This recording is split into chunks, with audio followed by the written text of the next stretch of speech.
Hablar de la vida también es hablar de la muerte. Si algo nos enseñó este tiempo último que hemos vivido todos juntos como planeta, a esto que le llaman pandemia, es la conciencia de la fragilidad. Nada se rompe más fácil que la vida misma. ¿Qué tan preparados estamos ante las ausencias, las anunciadas y las intempestivas? ¿Cuánta gente se nos ha ido en este último tiempo? Pero no solo en este último tiempo. ¿Cuántas pérdidas tenemos cada uno de nosotros a lo largo de la vida?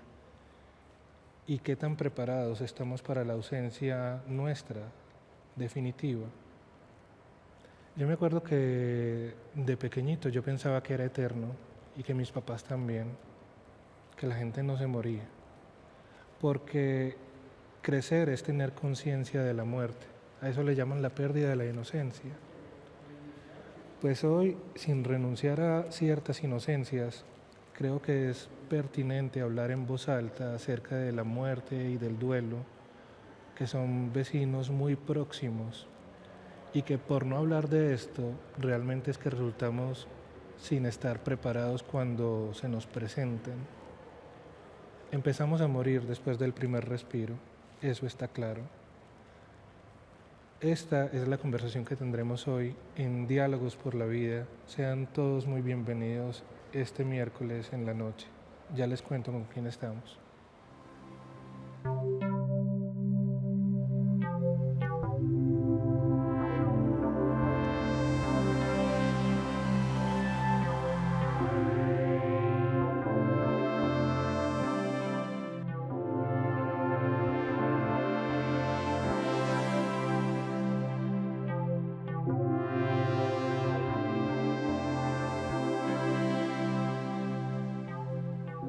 Ana Carolina Calvo es psicóloga, es directora de Duelo Contigo. Muchas gracias, Ana, por acompañarnos hoy. Hola Juan, con todo el gusto. Qué importante que estés hoy con nosotros compartiendo. Si vamos a hablar de duelo, ¿cómo no hablar de con duelo contigo? A tu lado, a la derecha, está Juan José Lopera. Juan es médico, además de médico es un amigo, es un muy buen cantante. Él no quiere que hablemos de eso. Él es médico sintergético y además ha estudiado cuidados paliativos y acompañamiento del duelo. Motivo de más para tenerte hoy acá y por esa conciencia holística de la existencia que tenés, Juan. Muchas gracias por acompañarnos. Gracias Juan por la invitación, gracias pues a este espacio, a Lila, a Ana Carolina, muy rico aprender juntos. Y porque vamos a aprender, y si uno habla de muerte y duelo, pues está hablando de dolor. Les voy a presentar a alguien que para mí ya es amiga para toda la vida, y esta es la segunda vez que conversamos, pero desde la primera siento un amor muy grande por Lila Maya. Lila es publicista, Lila ha trabajado mucho por los jóvenes de esta ciudad, y Lila tiene 2 hijos, tenía 2 hijos, ahora tiene solo a uno, pero de alguna manera sigue teniendo 2 hijos. Simón tenía 13 años cuando cometió suicidio hace apenas unos meses. No es muy natural hablar de suicidio adolescente, casi infantil, así como tampoco es muy natural hablar de suicidios arriba de los 80 años. Pero sucede, y quisiera que empezáramos esta conversación con el testimonio tuyo. Contanos un poquito qué pasó con Simón. Bueno, Juan, muchas gracias por la invitación, muchas gracias a ustedes también por estar acá. Creo que podemos tener una buena conversación y lo más importante es ayudar a los demás, que también este tema del suicidio se pueda conversar sin tanto tabú. Es la primera vez que lo voy a hablar en público, pues creo que en mayor escala. Simón, de 13 años, Simón González Restrepo, un gran arquero, un muchacho con mucha trayectoria ya en el fútbol, un pelado incansablemente deportista, músico, pintor, buen amigo, buen estudiante, un hijo increíble. El encierro de alguna manera fue colateral para su suicidio, ya que él decía mucho que estaba muy cansado de estar encerrado, que para qué entrenaba virtualmente, porque él era un chico de alto rendimiento. Ya él estaba de arquero en la sub-13 de Independiente Medellín, un pelado que hizo el gol de la Pony histórico, pues de más de media cancha, entonces fue un Claro, como chico que... el gol que soñaba Higuita lo hizo él. Exactamente, entonces eso fue impresionante. Hasta Higuita estuvo pues ahí también, nos mandó un mensaje muy lindo. O sea, un chico con toda la oportunidad, lo tenía todo, la verdad. El encierro lo tenía muy, muy afectado, tanto en la parte del estudio como en la parte del entrenamiento. Él me decía que para qué entrenar si no podía ir a jugar, que para qué las clases encerrado, que él no entendía muy bien así. O sea, fue como todo un montón de sucesos en los cuales el 25 de junio del 2020, tipo 7 de la noche, pues se ahorcó en su habitación. Fue algo impresionante, o sea, esto fue algo que uno, pues yo me desmayé, o sea, yo tuve hasta paramédicos, o sea, fue una cosa muy tenaz. La familia, todo fue como un golpe demasiado duro, todavía sigue siendo muy duro. Y bueno, ahí vamos pues como con la ayuda de la familia y los amigos, salir adelante y sobre todo honrar la muerte de mi hijo de alguna manera para que otros padres, otros chicos y otras personas vean que esto afecta y que podemos ayudar y prevenirlo de alguna manera. Yo te quiero agradecer públicamente esto que estás haciendo, porque si uno no le puede encontrar sentido, sí puede encontrar un propósito, y el propósito tuyo de prevenir el suicidio de adolescentes es además de noble y necesario. Ustedes sabrán que durante el confinamiento los números de suicidios de todas las edades, incluso hubo días y semanas, sobre todo al principio, en que eran más los números de suicidios que los de muerte por el mismo COVID. Este es un tema del que no nos podemos ausentar, y tener tu testimonio es valioso, valeroso, muy sensible y profundo.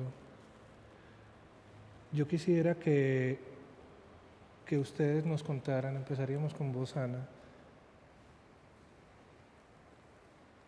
cómo se acompaña, por ejemplo, a una persona cuando tiene una pérdida, un desmoronamiento tan, es que no sé ni qué palabra usar,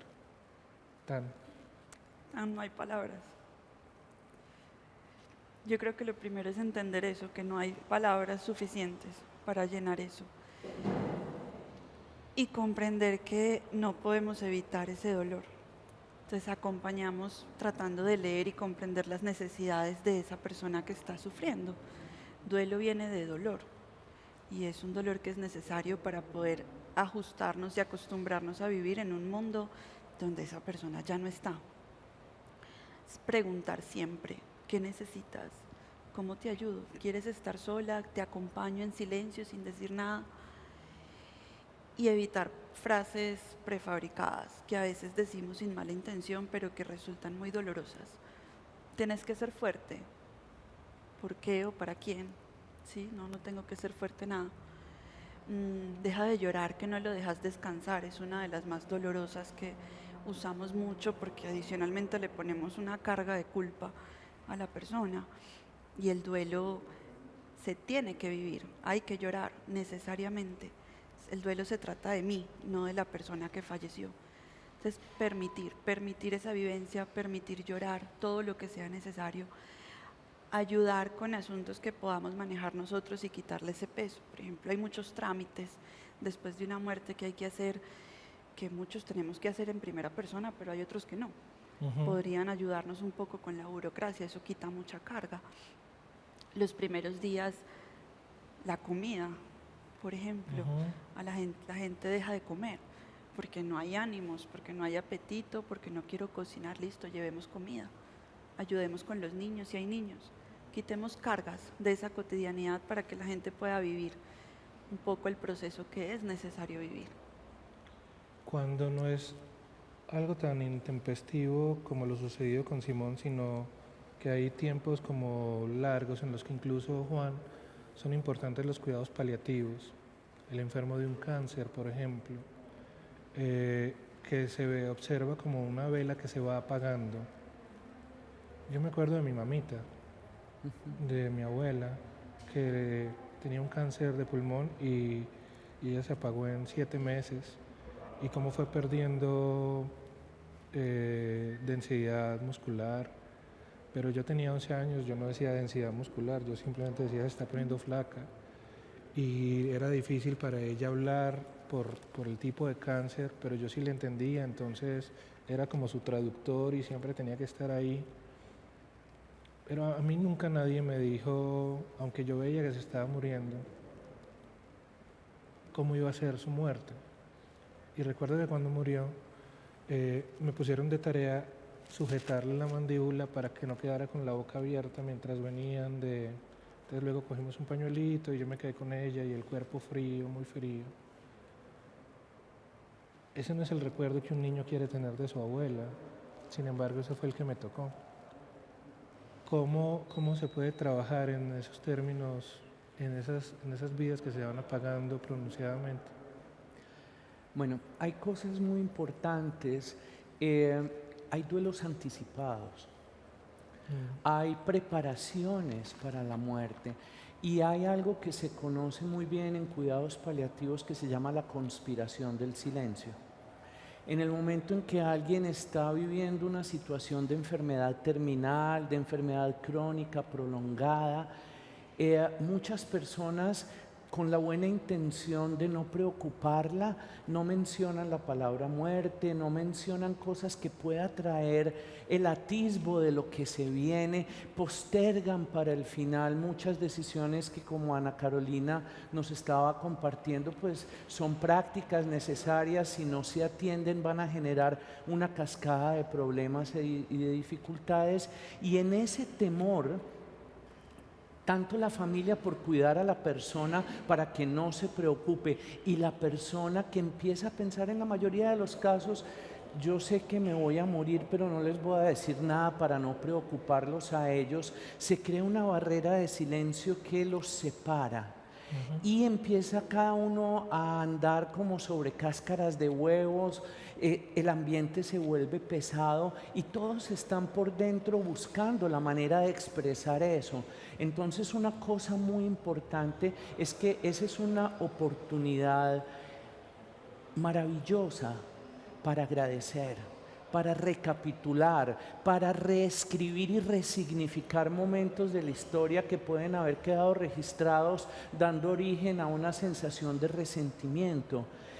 Y hay algo muy bonito, es que cuando estamos en la oportunidad de estar cerca de alguien que está viviendo ese proceso, al acercarnos a la muerte, como al acercarnos a cualquier evento dramático, incontrolable, inevitable y de grandes consecuencias, en nosotros surge una sensación como de reverencia por la vida.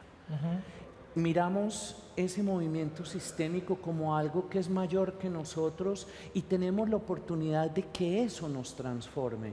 Entonces, la invitación en esos duelos anticipados es que estemos muy en contacto con las emociones, con los pensamientos, las reflexiones, las revisiones que internamente van emergiendo como que fueran témpanos de hielo. Si estamos en esa conspiración del silencio, vamos a hacer una negación, vamos a tratar de tapar el sol con las manos y vamos eventualmente a perder oportunidades de abrir espacios de conversación. Claro, si es inevitable, uno debería intentar aprovechar antes esos días, ¿Sí? para que después no le quede a uno el arrepentimiento de lo que yo le pude haber dicho y no le dije, del abrazo que le pude haber dado y no le di. Absolutamente. Y hay maneras de hacerlo con personas que, como Ana Carolina, pueden acompañar en esas circunstancias. Se puede generar el espacio de conversación adecuada para que eso emerja de manera natural y constructiva. Estos son los diálogos por la vida, y si hablamos de vida tenemos que hablar de la muerte. Este programa es posible, muchachos y muchachas, gracias a la Secretaría de Participación y Cultura Ciudadana de la Gobernación de Antioquia, que se me había olvidado contarles, pero también les cuento que estamos en el Museo de Antioquia, estamos en una exposición que a propósito se llama Futuro Perfecto. La muerte también hace parte de ese futuro y no hay que sacarle el cuerpo. En un momentito más volvemos después de las propagandas, como dice mi mamá. Saludes a doña Amparo.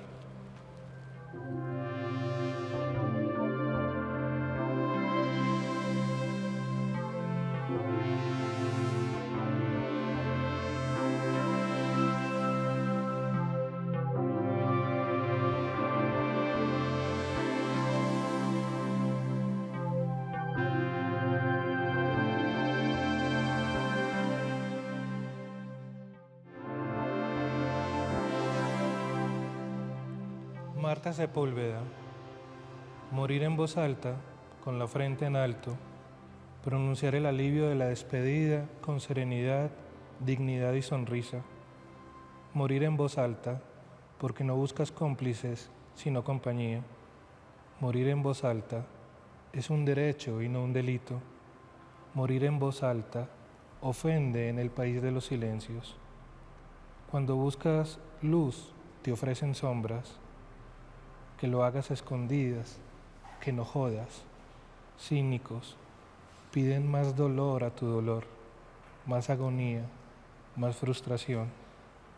Luchar hasta el último aliento también es esto, morir en voz alta.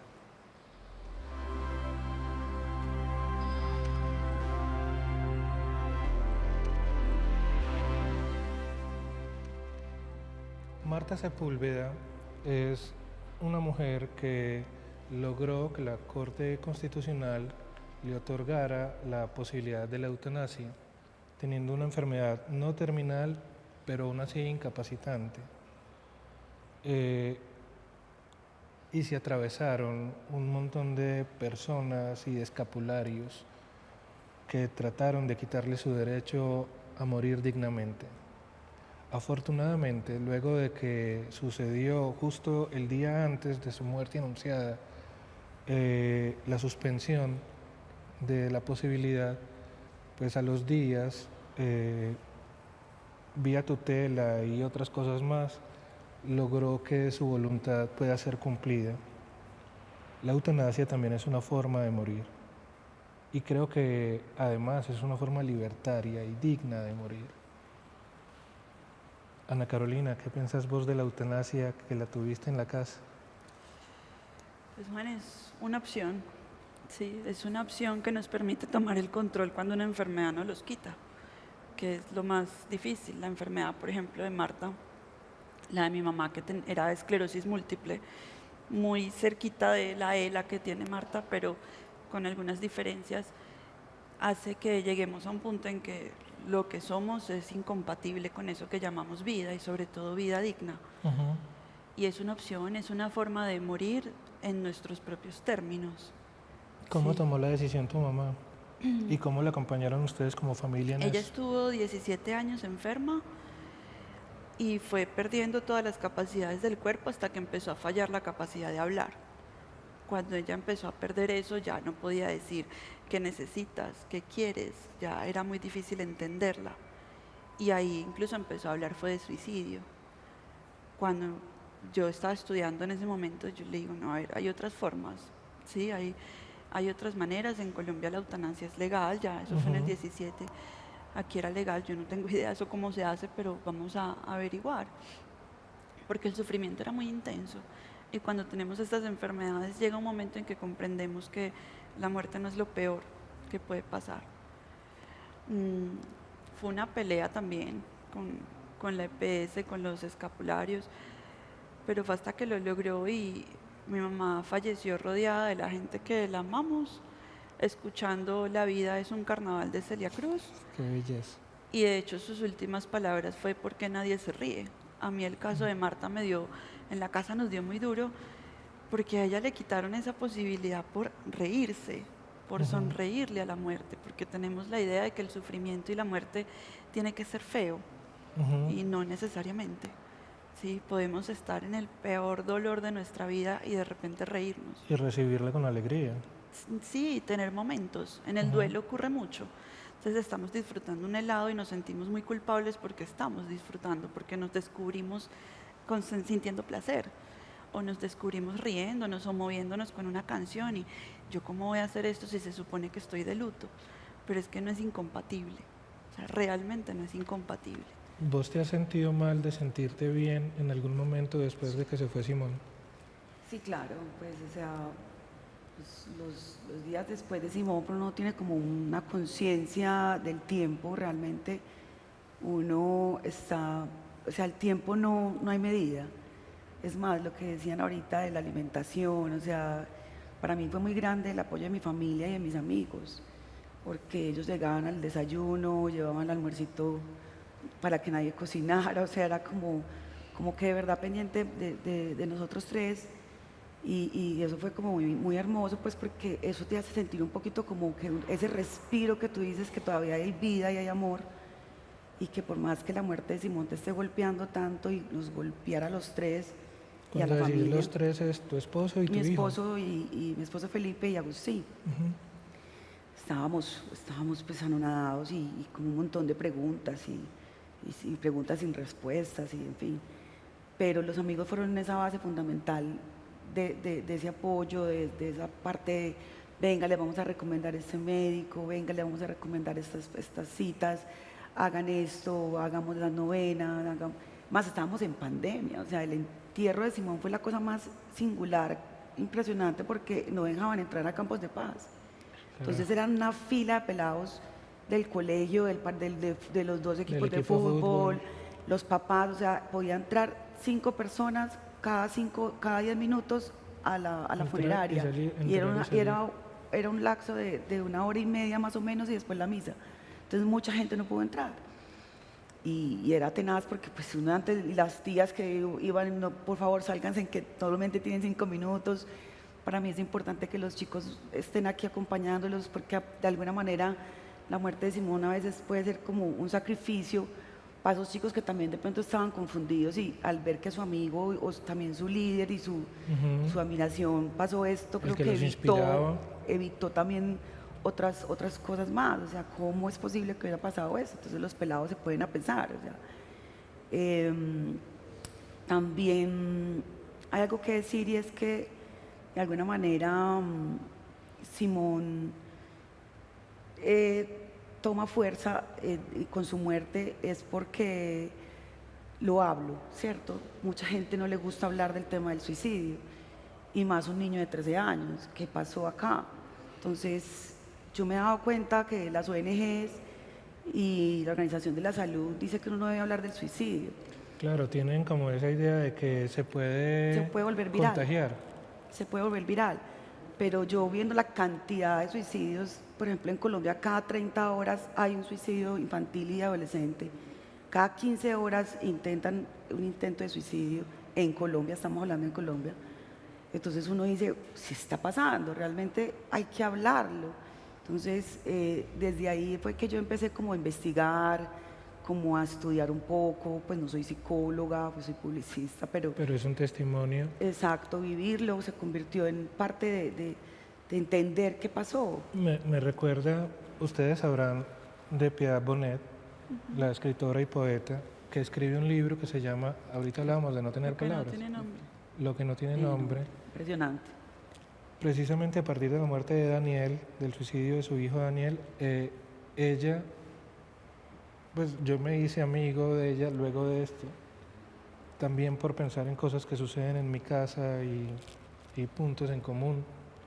Y entonces me decía Piedad alguna vez, lo que yo estudié sobre el mal de Daniel, el mal no es el suicidio, le habían diagnosticado una enfermedad mental, esquizofrenia, y junto con una medicina que era para el acné, pues se generó una reacción contraria. Si yo hubiera sabido todo esto antes, pues obviamente hubiera podido. Entonces ella empezó a estudiar y a estudiar, hasta me mandaba mi documentación de eso y se dedicó, como vos también, que yo creo que eso es parte de encontrarle sentido a un hecho como estos, es voy a aprender para que otros no vivan esto. Y así como vos lo haces, Yo creo que de pronto incluso el tránsito por la eutanasia en tu casa hace que vos reafirmes este cuidado con el duelo, ¿no? Sí, claro. De alguna manera es poner el dolor al servicio. Y esa es una forma de darle sentido, porque al principio, mi caso es distinto porque había una enfermedad, pero por ejemplo en el caso de Lila, pues esto qué sentido puede tener, ¿no? Como lo nombro siquiera. Y agarrar ese dolor y hacer algo con él es lo que nos va a permitir transformarlo. En mi caso fue pensar el duelo, yo tuve un duelo del cuidador, nosotros tuvimos un duelo anticipado que hablaba el doctor ahora, pero el duelo del cuidador es un duelo por el tiempo libre, es un duelo, ¿qué hago yo ahora que no tengo a esa persona por quien cuidar? Y a mí nunca nadie me habló de eso, ni siquiera en la facultad. Entonces, después de pasar un año de muchas cosas, fue que descubrí, bueno, ¿esto qué es y cómo lo acompañamos? Trabajé también con adulto mayor en procesos al final de la vida. La vida me ha ido llevando también por este camino de acompañar la muerte y el duelo. Y poder hablarlo cambia completamente las lógicas de enfrentarlo. ¿Qué es lo que vos decís? Pues esto hay que mencionarlo. ¿Por qué, Juan, hay que hablar de la muerte? Hay que hablar de la muerte, hay que hablar del suicidio, porque es que la palabra genera conciencia. La palabra es una herramienta de autodescubrimiento, es una herramienta para resignificar nuestros propios juicios, para anclar nuestros aprendizajes. Lila, nos contabas ahora cómo al principio había esa sensación de culpa que tú mencionaste, Juan, también frente al propio disfrute. Uno en las primeras etapas del duelo, uno cree que solo es posible honrar a alguien desde el dolor, que la medida del dolor es equivalente a la medida del amor. Muy frecuentemente yo le digo a mis pacientes, sabiendo que muchas veces en ese momento no va a haber una escucha consciente, pero les digo, mira, en este momento sientes que solo es posible honrar a través del dolor, voy a acompañarte a que aprendamos en el futuro a honrar a esta persona desde la alegría, desde el tomar la vida, desde el desplegar tus potencialidades y hacer una ofrenda de tus propios logros, y en ese momento vas a haber cerrado el ciclo y haberle dado el sentido que Ana Carolina estaba comentándonos a ese dolor. Y una cosa muy bonita desde el punto de vista sintergético, hay muchas clases de duelos. ¿Qué es para que mi mamá diga después, ay, ese doctor tan interesante, pero ¿eso qué era? ¿Eso qué es? A ver, digamos, la manera más fácil de entenderlo es síntesis de terapias energéticas. Tiene muchos niveles. Buscamos el momento justo, la sincronía, buscamos la información correcta, la sintonía, buscamos el lugar correcto del estímulo, la sintopía, buscamos el propósito de la enfermedad y la dirección correcta para encaminar, la sintropía, para hacer una síntesis sinérgica entre el paciente y el terapeuta. Eso suena muy complicado y podríamos hablar horas, pero es una síntesis de terapias energéticas. Claro, y que empieza con médicos que se han formado en facultades. Sí. Estoy diciendo esto para que alguien por ignorancia no piense que estamos trayendo un curandero, que no, y además hasta los curanderos me caen bien, ¿saben? No. Pero sigamos. Y hay una que cosa muy linda desde esa perspectiva, y es que nosotros somos una nube de electrones. En todo nuestro cuerpo, además de lo químico, de lo físico, se mueve información de naturaleza energética. Muchas veces cuando tenemos un duelo, y hay muchas clases de duelo, yo le hago duelo a un trabajo, le hago duelo a una relación, le hago duelo a un sueño, le hago duelo a una muerte de un ser querido, y muchas veces las personas, dependiendo del tipo de vínculo, del tipo de relación, sienten en su cuerpo, si es del amor, sienten como una sensación de vacío en el pecho, si es de un trabajo, de algo que era su proyecto de vida, de algo que no se pudo expresar, sienten un nudo en la garganta. En diferentes partes del cuerpo se puede establecer, y una cosa que les ayuda mucho es entender que es como que ese vínculo que estaba anclado en el corazón, como que en la película Terminator, cuando al Robocop Le cortan los brazos. quedan los cables chisporroteando. Muchas veces eso es lo que sentimos, esa es la angustia, ese es el vacío. Y lo que nosotros hacemos Lo que al uno dice darle- que es como una opresión en el pecho. Sí, sí, y lo podemos sentir en diferentes partes del cuerpo. Una de las estrategias más eficaces que tenemos es poner a la persona a pensar en quien se fue, a pensar en la muerte de ese ser querido, y en ese momento como que se activa la circulación de información en su cuerpo y ahí podemos corregir esos biocircuitos.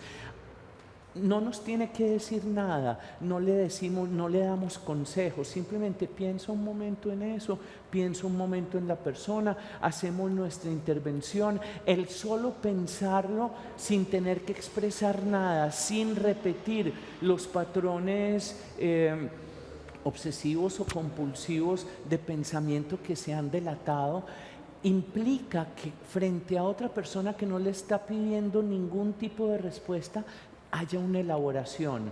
Y si además energéticamente estamos corrigiendo ese chisporroteo, esos cables que quedaron ahí haciendo cortocircuito, esa persona a la tercera o cuarta vez que le hemos dicho que piense en eso, dice, ve, ya no siento esa angustia.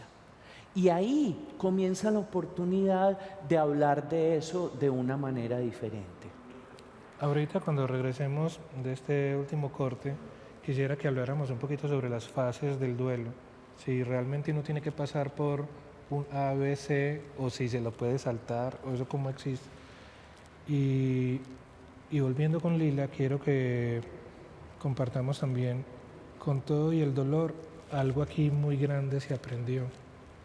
El hecho de que vos estés aquí sentada es una constatación de eso. Ya regresamos, estos son los diálogos por la vida. Muchas gracias por acompañarnos esta noche.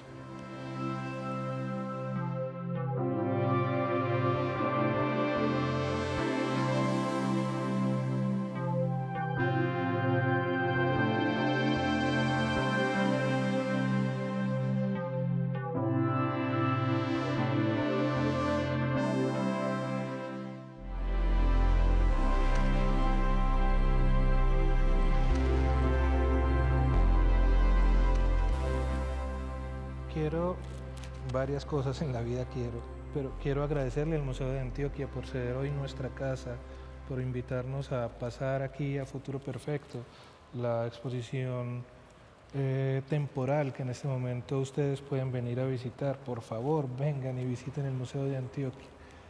Y quiero, además de decir esto, contarles a ustedes que nos están viendo brevemente una conversación muy pequeñita que hubo aquí luego de que Juan José dijera lo que dijo. Juan José dijo lo que dijo y luego Lila dijo, a mí me dolió la parte baja casi como si me arrancaran cuando se murió Simón. A lo que Ana dijo, es muy bueno que el dolor tenga lugares del cuerpo porque se puede nombrar. Yo no quería que se perdiera eso que estaban diciendo porque creo que es un valor muy grande y porque creo que la gente, todos pasamos por eso y a veces no entendemos. Yo creo que lo que nos mata de la muerte es no entenderla. A veces uno no entiende, por ejemplo, las fases del duelo, cuáles son y si hay que vivirlas todas. Les pregunto a ustedes. Vale. Es importante que aparezcan síntomas en el cuerpo porque el duelo tiene muchas definiciones técnicas, es un proceso de adaptación, es un proceso de ajuste, pero al final es una herida. La muerte nos deja una herida, hagamos de cuenta física, que está abierta, que sangra, que tiene un proceso para sanar, que se puede infectar, que se puede complicar y que requiere tiempo, ¿sí? Si estuviéramos viendo esa herida física, si a mí me estuvieran viendo la pierna abierta, nadie me estaría presionando. Ah, tenés que estar bien, es que ya ha pasado tiempo, es que tienes que pararte y caminar y correr, porque la estamos viendo. Entonces es una herida que no vemos. Y al no verla, se nos vuelve muy intangible. Entonces me duele todo, tengo un desespero, una cosa que no me puedo controlar. ¿Dónde la pongo? Cuando se ubica en algún lugar del cuerpo, es más fácil simbolizar. Lo que no podemos nombrarlo, Claro, lo que te pasó a vos hay que también. simbolizarlo, claro. Lila perdió a su hijo, ¿sí? Ujú. Y además es una muerte que no tiene nombre, Ujú. que cuando perdemos a los papás somos huérfanos, cuando perdemos al esposo, a la esposa somos viudos, pero ¿cómo se llama cuando perdemos a un hijo? Lo que no tiene nombre. Eso no tiene nombre, ¿sí? Entonces es importante ponerlo en algún lugar. Juan decía, la pareja duele el corazón. Normalmente es así. De hecho, en adultos mayores es muy común los problemas cardíacos después de la pérdida de la pareja. Es Ujú. muy común en adultos medios y ya mayores. Entonces es importante ponerlo en el cuerpo. Ya lo de las fases que decías, esas son las teorías clásicas del duelo. Existen, yo no las nombro fases o etapas porque eso parece que nos pusieran un ABC. Como que hay que ir por aquí. Exacto, y el duelo no tiene un manual, ojalá nos dijeran, estas son las instrucciones para que usted viva eso. Entonces no tiene un orden, son momentos que vivimos. En un primer momento normalmente es el shock. Y el shock, las películas nos han mostrado que es un llanto incontrolable, donde la gente se tira al piso, y uno va a ver y no siempre. A veces es muchísima tranquilidad. Sí, es una cosa que nadie, no lloro, no digo nada, estoy procesando. Es un momento en el que la incredulidad manda. No, es como si se hubiera ido de viaje. Te Va a volvés entrar, hasta- Yo tenías- también, Sí, a mí también me pasó así, o sea, era como, obviamente que uno siente ese desgarre, lo sentía hasta en el cuerpo, en mi matriz, pero llegó un momento en que yo dije, no, él está de viaje, uno se quiere hacer el loco, uno no quiere aceptar la muerte de su niño, y menos pues sin ningún patrón, ninguno, porque pues si nunca vimos ninguna seña, que es lo que también hay que hablarlo, y es cómo nos damos cuenta de que un hijo se quiere quitar la vida, pues, o que alguien al lado tuyo se quiera quitar la vida. Entonces hay 5 formas de las cuales creo que he leído, y son 5. La primera es la depresión, la segunda es la adicción, la tercera la identidad de género, la cuarta genética y la quinta pasional. Ahora para mí hay una que es la impulsividad de estos niños, que son un manejo de la frustración, o sea, no tienen un manejo de la frustración, o sea, cualquier cosita se les vuelve un mundo gigante. Entonces, no sé, ahí es donde estoy como partiendo a entender la situación de Simón con COVID, con un encierro, con un impulso, pues porque era un niño feliz, o sea, jamás nos imaginamos eso. Después de la muerte de Simón, todos nosotros nos sentimos culpables, o sea, Felipe y Agustín y yo, ¿qué pasó? ¿Qué hicimos mal? ¿Qué hicimos mal? ¿Qué estamos haciendo mal? Uno se culpa por todo, culpamos a Dios, cómo no se reventó la vara, porque no se rompió la cuerda, porque otras personas lo han intentado y fallan, y este salió impecable. Pelea uno con él también, culicagado, porque hiciste eso, ¿qué te pasó? Pues uno dice, Dios mío, o sea, es una pelea constante con un montón de factores que uno se queda sin respuesta, y realmente la culpabilidad no es ni de él, ni de nosotros, Ni de Dios, nadie. ni de nadie. Eso es una acción que uno tiene que entender, y creo que con el tiempo es que tú dices que la cicatriz se va organizando y puede ayudar sanando con lo que estamos haciendo ahora. Y después de esa negación, de ese momento en que Lila pensó que Simón estaba de viaje y que él va a volver, ¿qué sigue? hay una negociación con esa incredulidad, porque yo no estoy viviendo sin esa persona, estoy viviendo con su ausencia, y la ausencia es tangible. Yo la ausencia la puedo ver, la puedo escuchar, la puedo sentir, y es profundamente dolorosa. Sí, no. Entonces empiezo a negociar. La aceptación es una palabra que genera mucha angustia en la gente en duelo. Es que no lo he podido aceptar. Es que yo cómo acepto eso. ¿Y eso qué es? Aceptar qué es pasar la página de un libro y empiece de cero. Es una negociación. Negocio con eso y empieza una tristeza que es profunda y que angustia a todo el mundo, que es una desesperanza que yo no sé cómo voy a salir de ahí. Esa tristeza se puede convertir en depresión, esa tristeza se puede convertir en una enfermedad en la que haya que tener cuidado para que el otro no se arrastre. Ahí hay que cogerlo con pinzas porque el duelo no es una enfermedad. Y a veces llegamos con Qué bien cierta que dices sintomatología al médico, problemas del sueño, problemas de apetito, una tristeza muy profunda, y lo que hacemos es medicar. Y cuando medicamos, dormimos todo eso. Eso hay que vivirlo, ¿sí? La tristeza es normal. ¿Qué ve uno? Dependiendo siempre, hay que mirar el duelo en contexto. A los 6 meses ya deberíamos estar empezando a reorganizarnos. Si esa tristeza continúa o si hay otras señales, por ejemplo, el consumo de sustancias, y no es que empecé a consumir, es que pasé de tomarme una cervecita en la noche a tomarme 12. Sí, para esconder el dolor. Exacto. O definitivamente lo estoy negando, o empiezo con pensamientos también de suicidio, ¿sí? Que es distinto a quiero irme con esa persona. Obviamente cuando yo acabe de perder a un ser que amo, me quiero ir con él. Y Sí. eso es normal que ocurra en el duelo. ¿Y lo Uno sí sentiste? tiene pensamientos Claro. suicidas. Pues es como, es que es un golpe, es tan duro que uno no mide, ¿cierto?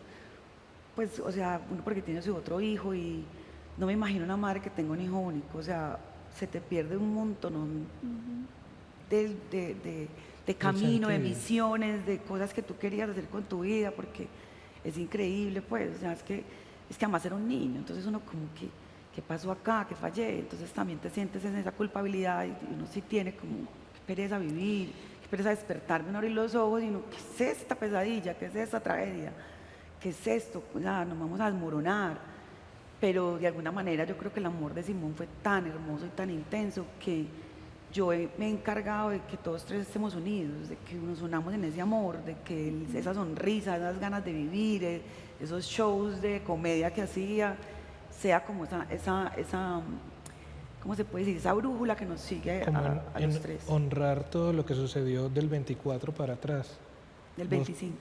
no, por eso. Digo Ah. yo el 24 como desde el día antes, para que Ok. uno no se quede con ese único día. Sí. ¿Vos querías decir algo? Un par de cositas. En primer lugar, cuando Ana Carolina habló de la dificultad de la palabra aceptación, hay una estrategia que me ha servido varias veces. Es que invito a la gente a que sienta que eso que está sintiendo es el peldaño en el que ahora se encuentra, que no lo puede cambiar, y es el punto de apoyo para dar el siguiente paso. Y en ese momento muchas veces los hago que se pongan de pies y les digo del tercer paso sin dar el primero y el segundo. Y dicen, pero eso es imposible. ¿Cómo vas a Entonces, saltar? en este momento, ¿dónde estás? Aquí. ¿Cuál es el paso siguiente? El primero. El primero, ¿de dónde sale? De dónde estoy. ¿Dónde estás? En el dolor. Entonces, ahí hay una elaboración en el cuerpo, en el espacio de hacia dónde voy. Eso era lo primero que quería decir como aporte de algo que puede ser útil en ese proceso de aceptación, Sí. de asentimiento. Yo uso más la palabra asentimiento que aceptación por la carga cultural que tiene. Ujú. Y tú dijiste algo que lo consideré valiosísimo y esta es una invitación para hacer un programa porque dijiste, existe una gran intolerancia a la frustración. Y esa intolerancia a la frustración, desde mi perspectiva, no solo está detrás del aumento desmesurado en el suicidio de adolescentes, está detrás de nuestra incapacidad como sociedad de gestionar nuestras emociones, de no identificar mi deseo con un derecho y sentirme en el derecho de agredir al otro. De todo esto que este espacio que nos está cogiendo nos está mostrando, siento que en el fondo hay una incapacidad de tolerar la frustración, de entender el equilibrio entre lo que yo siento, yo lo que quiero, lo que necesito, la frontera con el otro, gestionar mis emociones y pensar sistémicamente. Entonces, en este momento que lo señalas como una advertencia para detectar en ese proceso los momentos de acompañamiento clave que pueden prevenir una conducta que luego es irreversible, también pensemos como sociedad cómo podemos trabajar en esa gestión de la frustración, en esa gestión de nuestras emociones y mirarnos sistémicamente como arte, parte, interdependiente, lo que sucede en nosotros como un fenómeno emergente de todas esas dinámicas. Eso me pareció muy lindo. Me gusta esa palabra fenómeno, ¿sabes? Porque era como cuando Simón metía un gol, ¡qué fenómeno! Ajá. ¡Qué fenómeno! Y cuando empecé a leer sobre el suicidio, es fenómeno, o sea, es Sí, un sí. fenómeno. Entonces, Es empecé algo que como- se salta del ordinario. Exacto. Entonces, esa palabra me parecía tan chévere, entonces yo empecé como a buscar como un proyecto para los niños y adolescentes y es sobre el arte de las emociones. Entonces, como a nosotros nunca nos enseñaron la inteligencia emocional, nunca nos enseñaron qué era el asco, qué era la rabia, la ira, el asombro, hoy en día hasta la empatía.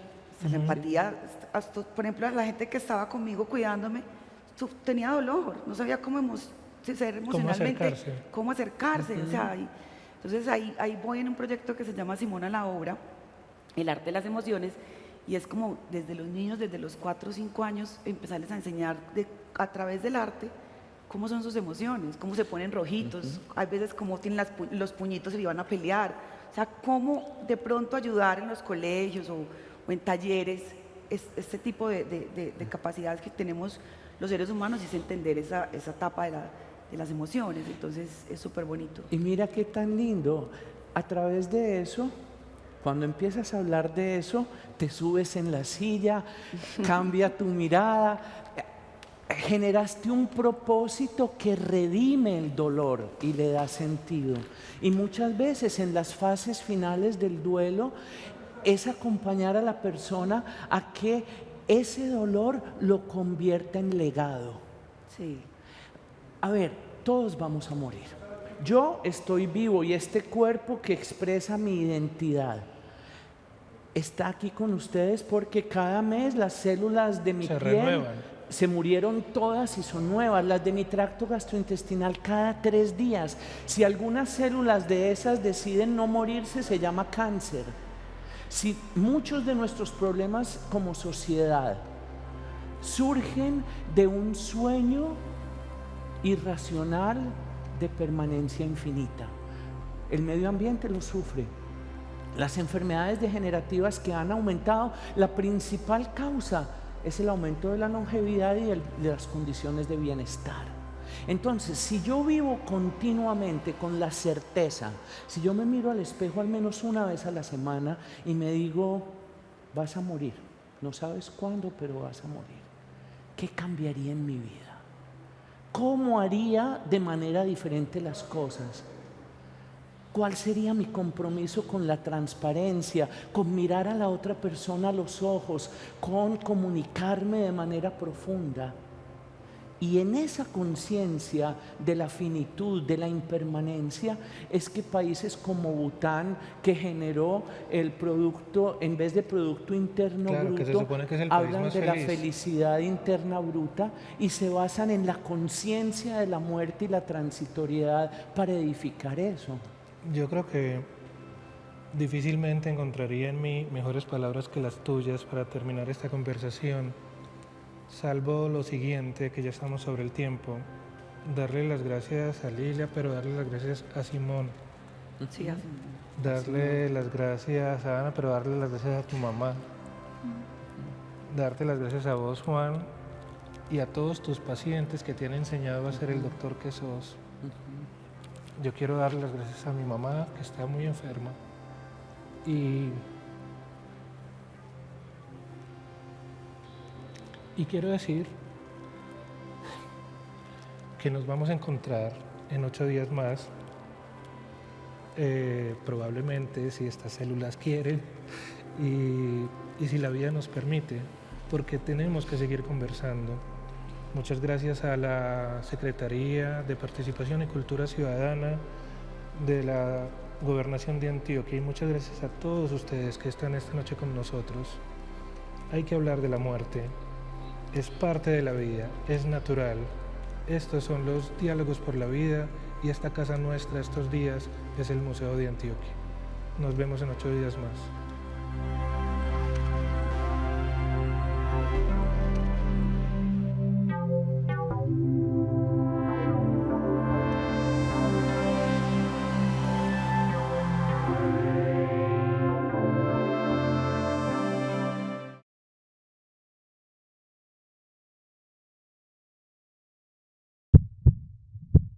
Unidos.